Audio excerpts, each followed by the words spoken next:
Hey everybody!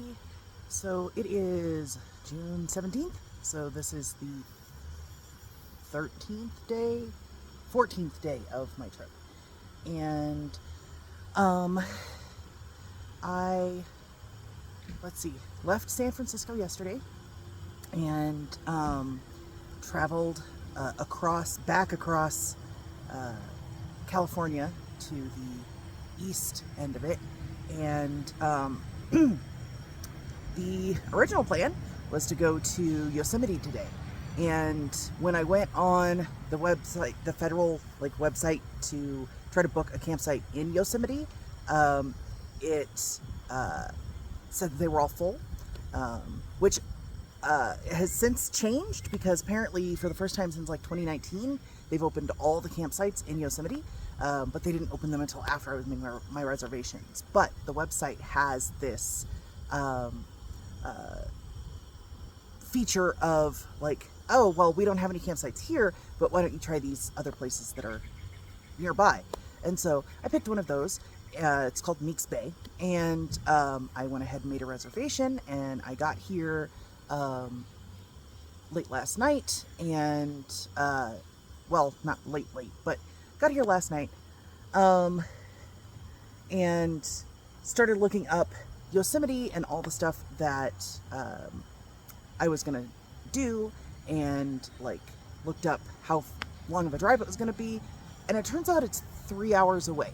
So didn't go to Yosemite, but that's okay. Someday I'll go to Yosemite.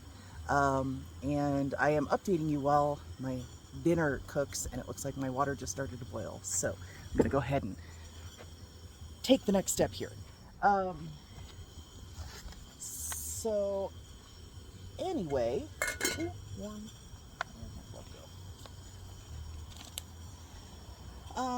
So anyway, this site is actually at Lake Tahoe. And so I was like, well, you know what? Lake Tahoe, that's fine. It's also a destination.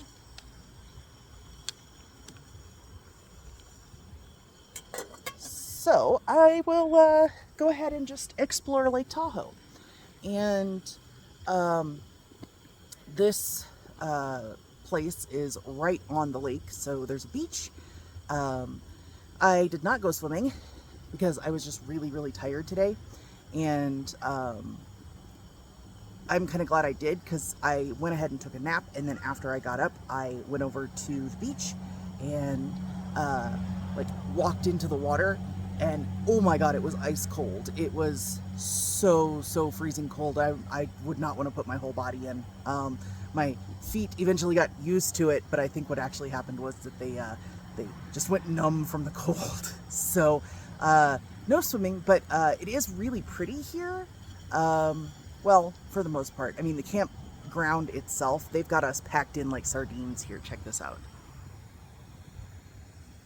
Sights, so many people. Oh my goodness, so many people. So, yeah, not my favorite campsite, but it's fine. So yesterday, the trip over here was eventful, I will say. There's a bunch of construction happening on I-80. There's a spot where they are replacing a bridge, and so all the traffic is one lane. And that slowdown in traffic probably added another half hour, 45 minutes to my trip. And it just so happened to be in Donner Pass.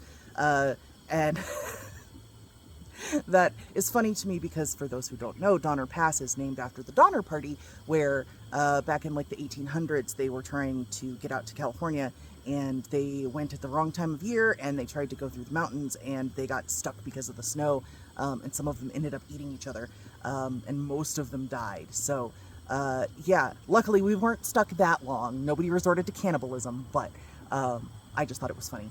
And then when I got into Lake Tahoe, it was, hang on.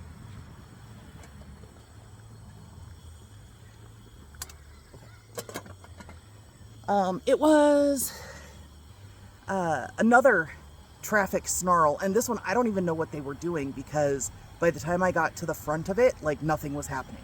But that one probably added like an hour to my trip. So I was supposed to have gotten here at around like 6-ish, because it was like a 4-hour drive, but I didn't get in until like 8. So I set up my campsite, and I had some dinner, and I went to bed, and I got up this morning, and I went and took a shower, because the last place I was at didn't have showers, so it had been a couple of days and I was feeling pretty grimy. So I went ahead and took a shower, and then and they actually have coin showers here, so they have like these tokens that you buy from the, oh, I lost my token, oh well, you buy them for $2 a piece, and each one is 4 minutes worth of shower. But after my shower, I was feeling much better, and I needed to do some laundry. So, all right, let's go do laundry. And the first laundry mat that I stopped at, they were like, oh no, we're closed to the public today, but you can go over to this other one that we own. And I was like, no thanks. So I looked up a different one, and I went over there, and it was in South Tahoe, South Tahoe, whatever. Anyway, the south end of the lake. And this campsite is on the west side of the lake. And I went ahead and did that because I could have gone north. There's another bigger city on the north end, but I didn't want to get stuck in that traffic again. So I went ahead and went south, and that actually takes you through a kind of mountainous area. And there's one place where the road goes across this ridge, and on both sides it's just like a sheer straight down. There's no shoulder or anything, and that was scary. So made it through that, drove really slow, lots of switchbacks where you have to like completely make a U-turn at like 10 miles an hour. So little scary, but I'm getting better at the mountain driving, just making sure I go slow and focus only on the road. Do not focus on the steep drop off to your side. So then I went ahead and did my laundry, and everything in California is crazy expensive. Like, I had gone to a grocery store yesterday, and they wanted like $7 for some sliced cheese and stuff, and I was like, no, this is crazy. But then today in South Lake Tahoe, I found a grocery store called Grocery Outlet, and their prices were much more reasonable. So I went ahead and got some provisions, and came back and had lunch, and then I took my nap, and then went over to the lake. And on my way back from the lake, I found some really pretty flowers. I don't know what they are yet because I have no signal, so I can't look them up on the Seek app, which, by the way, is an app that you can download. There's iNaturalist, and then they have Seek, and Seek is an app where you can like point your camera at various plants and animals, and it will identify them for you. And if it can't, then you can post those pictures to iNaturalist, and other people who like know how to identify stuff can help you identify it. And it's also a citizen science project that they use all of that data to map out where different species happen to be located. So that's really cool. All the pictures have location data associated with them. So then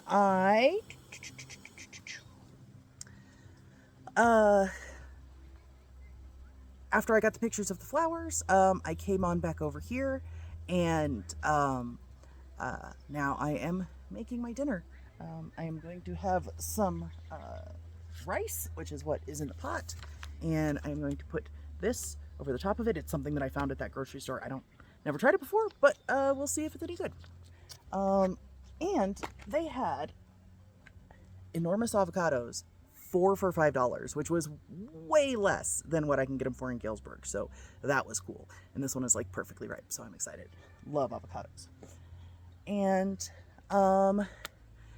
so that is, oh, I almost forgot to tell you guys the craziest part. So, of course, you can see a bear box behind me there, and I've got my own just over here. So this one is mine, and this, I'm standing next to it, and I am filming, right? And right here is where I saw a black bear last night. My tent is just there. Probably about 30 feet away. And yeah, a black bear went through the campsite last night. There was a family next to me, and they had some stuff out, and the bear was sniffing around it and knocked it over and made a noise and woke me up and woke them up. And the dad got out with his flashlight and started yelling, hey bear, go away, leave us alone, hey bear. And eventually it left. And I think it or another one may have come back later because I heard some stuff get knocked over, but I kind of looked around a little bit. I didn't see anything. Of course it was dark, but yeah, everything I've heard from people who encounter bears a lot, especially black bears, they say that black bears are mostly they're like giant raccoons. They don't want anything to do with you. They will scurry off if you confront them. They really just want to try to see if they can get your food. So all my food is locked up safe. All of my toiletries are also in there because they are scented. So things like my shampoo and conditioner and my sunscreen, all of that has to go in there because if I left it in my car, the bear would try to get into my car, and I don't need that. So yeah, so this is the first time that I've been at a site that had bear boxes and then bears actually showed up. So Lake Tahoe has black bears for sure. So yeah, that's all I've got for you guys for what I've been up to the last couple of days. Tomorrow, I'm headed out to my favorite part of the trip. I am going to spend the next 4 nights in the Redwoods. So really excited for that, although it is like an 8-hour drive. So tomorrow's going to be just a really long driving day. And I hope I get there before dark and don't have to set up my tent in the dark. I'm going to try to get out of here really early in the morning and get on the road. Because I am going to have to stop a lot because of my back. So there we have it. I will update you guys when I have more to say. Bye! Okay, so shortly after I shot that last video, there was some excitement. So while I was eating dinner, I could hear off in the distance people honking horns and yelling and talking on radios, but I couldn't make out what anybody was saying, and I was like, what's going on? And then right after I finished eating, I was sitting there just reading a book, chilling, and I heard some of the people at one of the neighboring campsites yell, bear, bear, bear. And so of course I got up and moved, and then immediately the bear ran through my campsite and came up to the table, sniffed what I had been eating, but there was no food left, and so it walked on to the next campsite. And then I got my wits back about me. I was on the other side of my site, behind my car, kind of hiding from the bear, and I started videotaping. So here's that video.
And then after those wonderful people that worked there, you could see those two women run up and scare the bear off, and it jumped over the wall.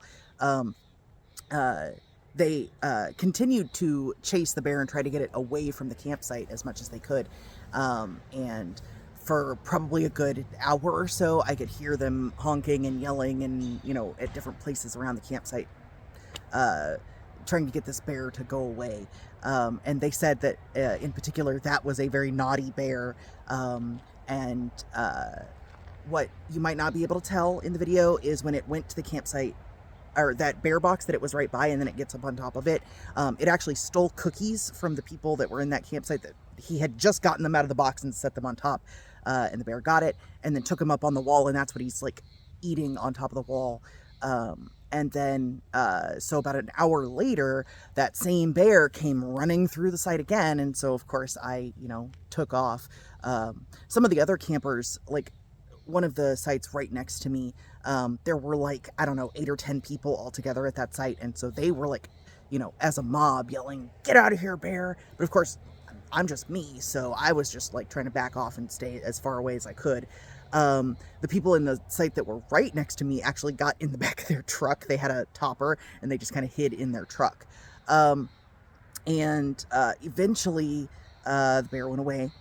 And then right as I was getting ready to go to bed, another bear sighting, although I think this might have been a different bear because it seemed darker, although it was dark, so I couldn't really tell very well. But it seemed darker in color and had smoother fur. The one in the video was very fluffy looking. And its behavior was very different. Like the first one seemed like a naughty child. This second one seemed like it was just sauntering through. And when it came through, I went ahead and got in my car because that was the closest thing, and it walked like right in front of my car, and then just walked off into the next campsite, where there were kids in that campsite, but nobody got hurt. The bears all went away, and everything was fine. And then I think probably in the night, another bear came through because I heard some shuffling around at some point. But honestly, the bears are really only after the food. They don't want to interact with the people at all. And so when they don't find anything, they just wander off. So when it comes to black bears, grizzly bears are a different story. They will take you out because you are food to them. As you could see, black bears are much, much smaller than grizzly bears. So yeah, that was enough excitement for a lifetime, to be sure. Yeah.